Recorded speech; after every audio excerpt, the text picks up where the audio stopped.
Okay, so I am exhausted, but I have something interesting to make, and it's called pastrmalija, and it's a Macedonian pizza, essentially, or a type of Macedonian pizza, which is fairly different from anything Italian. There's a lot of different ingredients. The dough is kind of like the same as it ever was, and that's why I got to make a choice here. Am I going to go with the bread flour, or am I going to go with the AP flour? This is the last bread flour I have. This is the last 5 pounds. And it's also, sadly, the last 5 pounds on my store shelves. They're out. They pulled the sticker right off and said, bye-bye. We're not stocking bread flour anymore. So now if I want to buy bread flour, I basically have to go to Walmart, or I think it's Target, which sucks. I don't like shopping at those stores, and Aldi does not carry bread flour. So it is what it is, and I'm going to choose, I might regret this, AP flour for this go around. Why? Because I want to save the best for last. So if this can turn out good, then I know this will turn out really good. So there's going to be a little extra tricks that are going to be applied to this. It's not going to look like my typical pizza dough. That's a guarantee. Stick around for the video. But Macedonia, if you don't know where Macedonia is, it's right around Greece, right around Serbia. I think it borders both countries, that and Albania.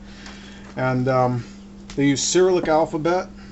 And yeah, so pastrmalija. Now, some people call it pastrmalija. And I heard that it's supposed to be malija, not milija. So anyways, let's get on with it. Okay, so half a tablespoon of sugar in 1/2 cup of water. Semi-hot water, not too hot. Alright, that's perfect. To that we're going to add 1/2 teaspoon of yeast.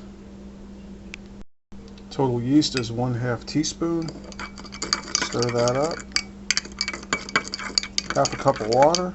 1/2 tablespoon of sugar, 1/2 teaspoon of yeast. And I'll probably let that sit for maybe 5 minutes. There's a little bit left on there. Okay, 1½ cups of flour sifted. And 1 tablespoon of olive oil, 1/2 teaspoon of salt. And this is way too sticky. That's like biscuit dough, so I'm gonna have to add more flour because that is not rollable or workable. Okay, so that took a lot more flour, and let me see if I can brace this against the tape. I mean, this thing it took about 2 1/4, 2½ cups of flour total with 1/2 cup of water. So yeah, that's workable. I can't turn it very well. But you can see it's kind of clean. It's kind of clean. And it's almost rollable. Alright.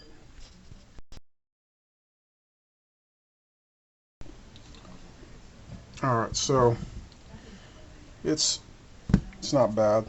So you can see it doesn't stick too much. Not too sticky. A little bit, but pretty good now. Now I can knead this thing out. So what I typically do with kneading it, I mean, I do my own thing. Let me see if I can do this with one hand and hold the camera. I like to fold it over like that, and then I press it out, and then I'll like turn it a 1/4 turn like that. Well, sometimes I'll do it this way. I'll kind of go like that, press it, turn, roll, press. And sometimes I'll turn it over like that. I just keep working it until it's not sticking to anything, nor my hand. And sometimes I gotta dust it. I guess I can do this with one hand. Not as easy. So it's very weird looking through the camera. So sometimes I'll do that. So it's starting to get sticky now. Alright. Want to stretch all those glutens out. And I'll keep working this until it's nice and smooth.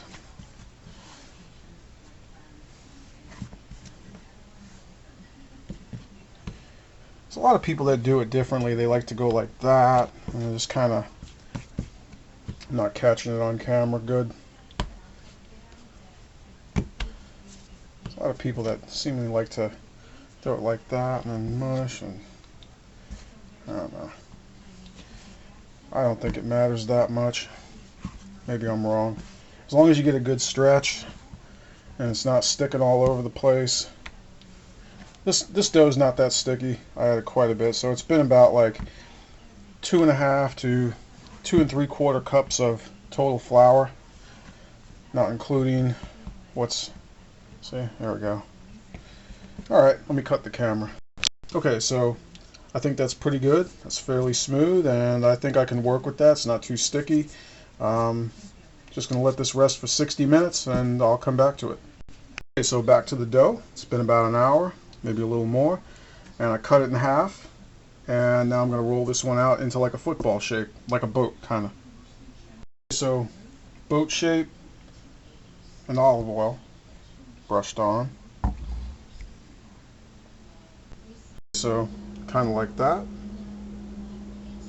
Fold the edges over. Okay, so I kind of messed it up. This thing was shaped really nice, and once I should have put it on the pan before shaping it, but I didn't want it to get pressed and like the holes, because I can't really roll it out on the pan. So a little bit of a problem. I probably should have done it on a baking sheet. But anyways, I'll try to reform it. There will probably be a round 2. We'll see how the first one turns out. Okay, so now it's time for the toppings and the garnishings. Now, if you're going to go traditional, you got to get parsley, garlic, olive oil, paprika. This is key. And you have to have lamb. But since we don't have lamb, we're going with pork.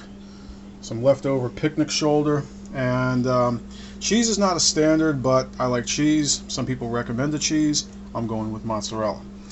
I love traditional European, but I am still in America. And when you're in America, especially the South, you got to do American things. So you got to have some redneck butter. You got to have some redneck sauce. And you got to have some redneck beer. Yeah. I heard they drink this stuff in Macedonia. Big time, man. Big time import.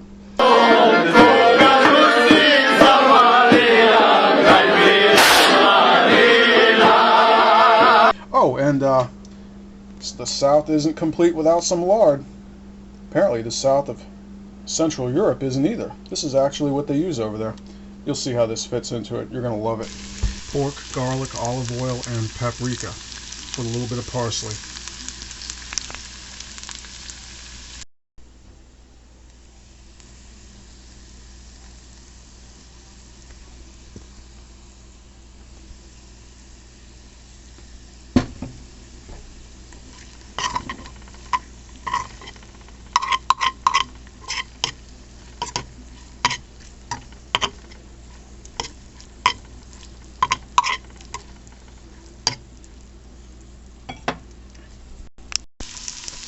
Yeah, Alabama sauce on a pizza, dude. Okay, so traditional on the left and redneck on the right. So the next thing I got to do is egg wash. Egg wash the edges, and that ought to add a nice color to it. So let's see how this continues. So I think not only do you egg wash, but I also think that the traditional adds egg to it anyways. So there is a bit of egg in there. I think sometimes they add a scrambled egg, but I'm going to kind of add this and hope it scrambles somehow, some way. Kind of just add it in there.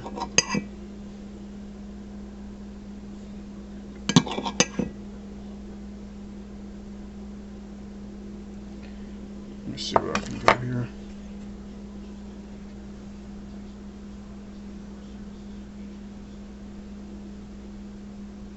Yeah.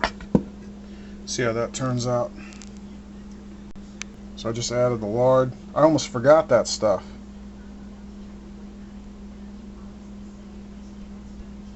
Some Serbian woman was saying this stuff is the bee's knees, man. Actually, that's what an Australian would say, but maybe Serbians say that too. I don't know. They say they kind of just put it in the middle, and they say it'll melt out everywhere. I don't know what I'm doing, so I don't trust shit. I will prearrange it. Alright, so that's it. Time for the oven. You can't tell the mozzarella from the lard. For all you know, that's a bunch of lard, huh? For all you people tuning in late. Anyway, they'll be like, hey, that wasn't much mozzarella. Alright, so there we go. Alright. Alright, I think that's enough. I think that's enough. Woohoo! So that is amazing. Egg wash does a crust good, huh? I'll tell you what, AP flour never looked that good in this oven. Not even close. So anyways, I hope this thing tastes as good as it smells and looks. My cat just ran out the door on me, so I gotta go catch that thing at, what, 4 in the morning? Nice, huh? At least my hard work paid off. Sort of. Wasn't that hard. Anyways, I'm gonna dig into this. Okay, so that was an interesting thing to make, and I was too tired. I didn't get to bed till like 5:30 in the morning. I just ate and I went to bed. So I'll finish this up now, and I'll say that basically changed the way I actually make pizzas. Because typically, the common idea was that you should bake them at the hottest temperature possible, which is like 550 degrees Fahrenheit. And so it's like the idea is hot and fast. And this time I did it at 445 and it came out better. 445 for a longer period of time with that pan, and it looks like I got superior results. It definitely tasted good. It definitely looked the best I've ever seen. So I think I'm going to start experimenting with that. So anyways, hopefully you learned something too. Maybe you'll try it out. It's not that expensive. That's what's really good about it. And I'm sure there's going to be some Macedonians that actually watch my video because of the way I'm going to tag this and probably what I'll put in the actual title. So for those people, I was going to say, like, you know, Valas vidiš moj video, but I don't think that's appropriate in their language. I don't think that translates very well. They use different words. I think they would say Blagadaram što go gledavte ovo video. And then they have a different thing for saying see you later. So I would say se vidimo kasneje. I think they would say something like gledame podosno. I don't know. Anyways, have a good time. Have a good weekend. See you later.